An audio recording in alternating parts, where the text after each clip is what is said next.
இன்றைக்கு தேதியில தமிழ்நாட்டிலேயே கொள்கை பிடிப்புள்ள ஒரே கட்சி தமிழக வெற்றி கழகம் மட்டும்தான். சாதாரணமா கிடையாது.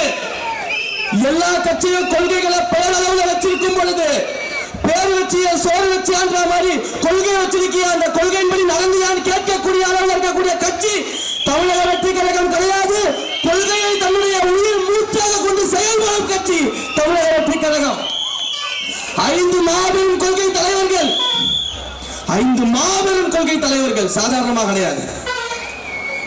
இந்த நாடெங்கும் சமநீதி, சம வாய்ப்பு, சம உரிமை கிடைக்க வேண்டும் என்று போராடிய அண்ணல் அம்பேத்கரை கொள்கை தலைவராக ஏற்ற கட்சி தமிழக வெற்றி கழகம். தன்னுடைய இறுதி காலம் வரை ஒவ்வொரு பெண்ணும் இந்த உலகத்தில் சாதித்து ஆண்களுக்கு நிகராக அல்ல, ஆண்களுக்கு மேலாக எழுந்து நிற்க வேண்டும் என்று போராடிய தந்தை பெரியாரை கொள்கை தலைவராக வைத்திருக்கக்கூடிய கட்சி தமிழக வெற்றி கழகம். ஒரே ஒரு குடும்பத்துக்காக சொத்து சேர்க்கக்கூடிய முதலமைச்சராக இல்லாம தமிழ்நாட்டிற்காக தன் குடும்பத்தையே மறந்து உழைத்த ஐயா காமராஜரை கொள்கை தலைவராக வைத்திருக்கக்கூடிய கட்சி தமிழக வெற்றி கழகம். இந்த நாட்டிற்காக வீரத்தோடு துணிந்து போராடிய வீரமங்கை வேலு நாச்சியாரை தன்னுடைய கொள்கை தலைவராக வைத்திருக்கக்கூடிய கட்சி தமிழக வெற்றி கழகம்.